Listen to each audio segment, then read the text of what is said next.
On peut penser ce qu'on veut de Will Smith, ça reste quand même un foutu bon acteur.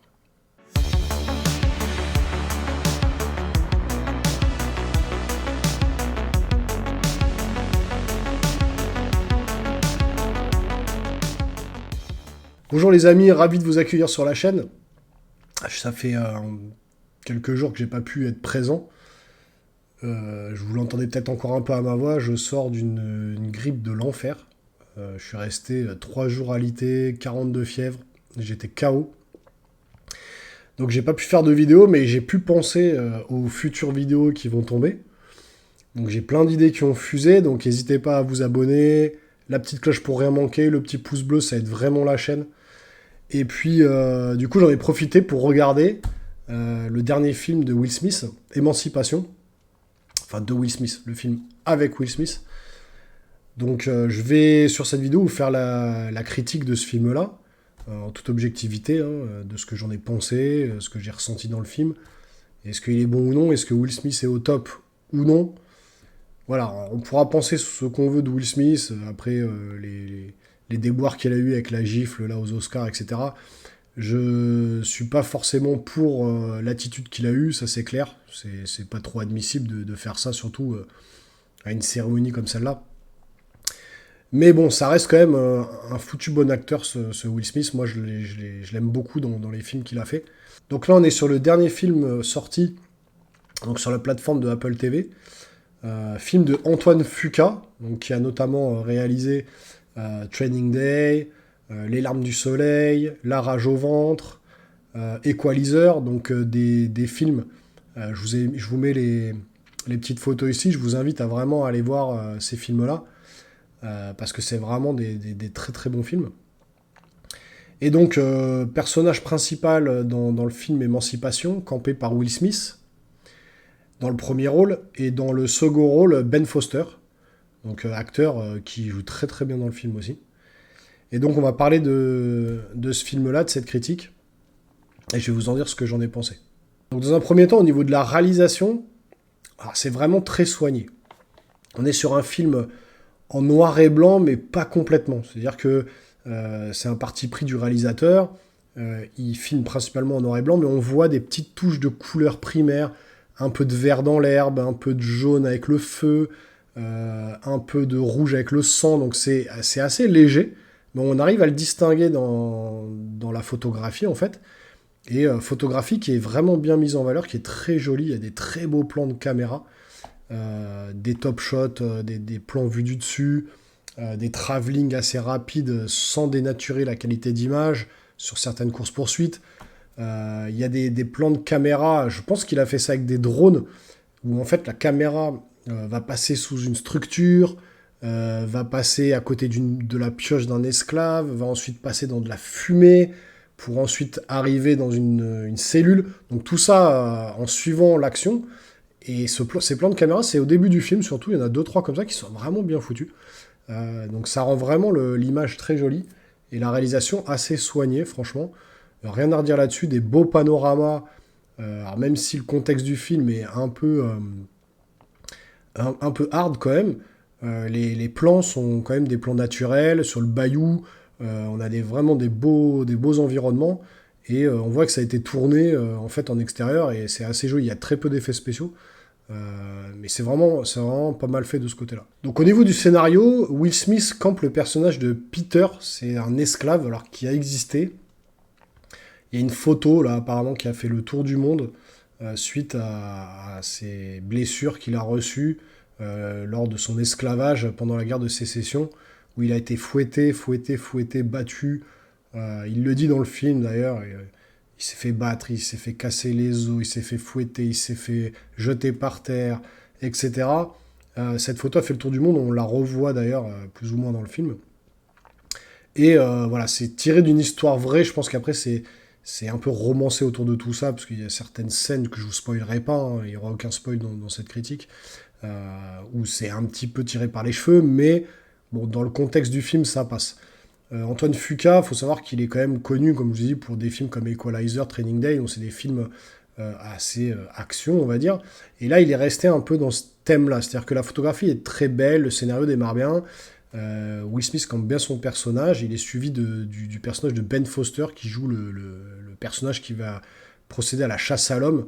Parce que, en fait, pour vous faire très court, dans le scénario, Peter, donc l'esclave joué par Will Smith, est dans un camp de travaux forcés et va s'enfuir de ce camp dans les bayous pour rejoindre l'armée de Lincoln, qui à l'époque va libérer les esclaves, mais en échange, il faudra qu'il s'engage dans l'armée.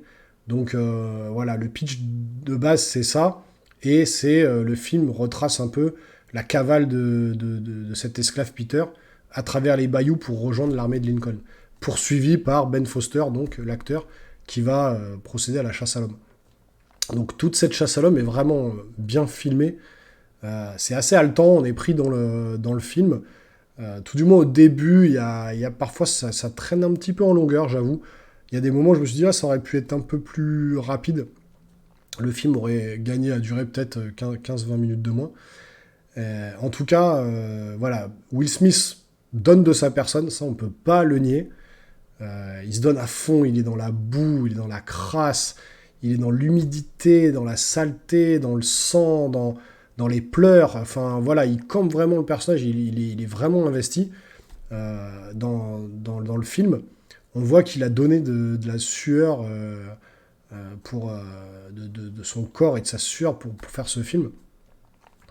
Donc c'est louable, alors même on peut lui reprocher tout ce qu'on veut, moi je suis pas là à boycotter les films de Will Smith, mais voilà, moi j'aime beaucoup cet acteur et je trouve que là, il donne une prestation quand même qui est vraiment d'un bon niveau, quoi. Ça, il rentre bien dans le film et on y croit vraiment, quoi. De l'autre côté, on a Ben Foster qui joue le salaud du film, hein, qui pourchasse Will Smith.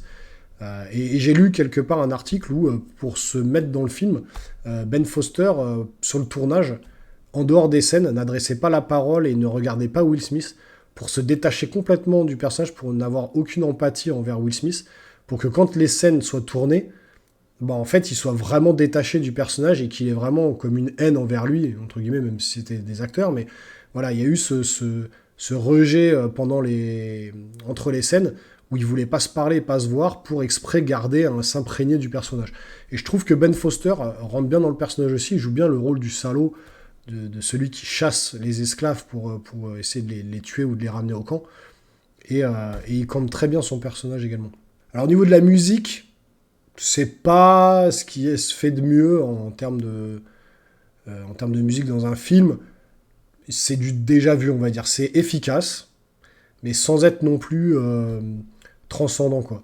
La musique, voilà, on est sur une course-poursuite, une chasse à l'homme, donc on a des espèces de moments de tension comme ça dans la musique qui vous prend un petit peu, mais c'est pas des musiques qui vont vous marquer l'esprit, où vous allez vous dire, ah, ça, cette musique, elle est trop bien.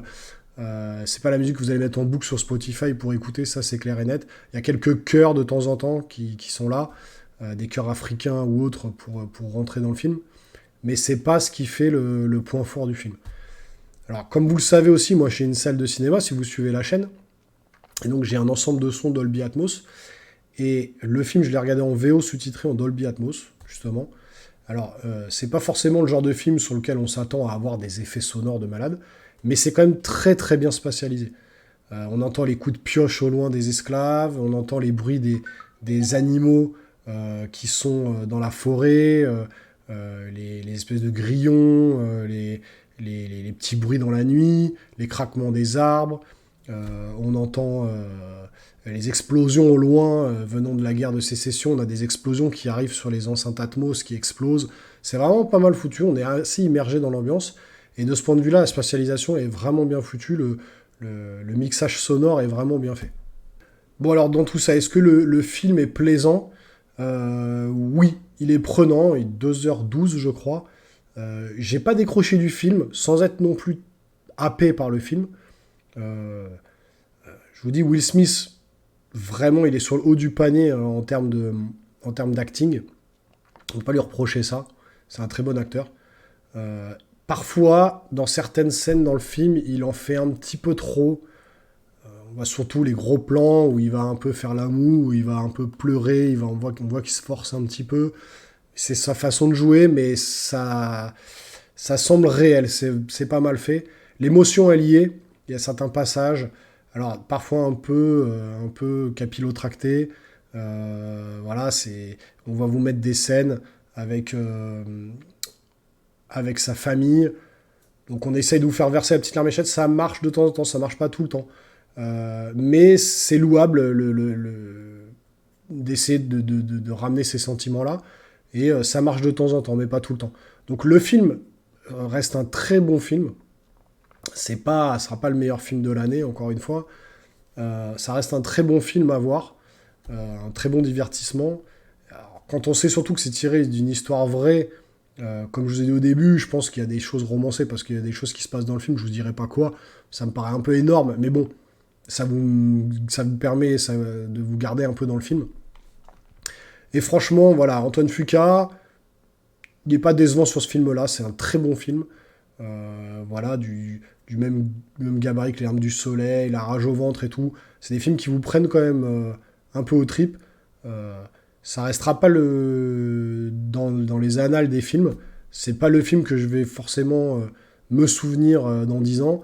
Mais voilà, j'ai passé un très bon moment. Et je pense que vous pouvez y aller sans problème. Vous pouvez aller sur Apple TV et aller le mater. En sachant que sur Apple TV, généralement, sur n'importe quel appareil que vous choisissez, vous avez 7 jours gratuits. Donc vous regardez le film, vous vous désabonnez, ça vous permet de le voir et de vous désabonner immédiatement, comme ça vous ne payez pas derrière. Moi, personnellement, c'est ce que j'ai fait. Donc j'ai regardé le film, je me suis désabonné, et puis voilà. Donc voilà, on arrive sur la fin de cette vidéo. J'espère que cette critique vous a plu.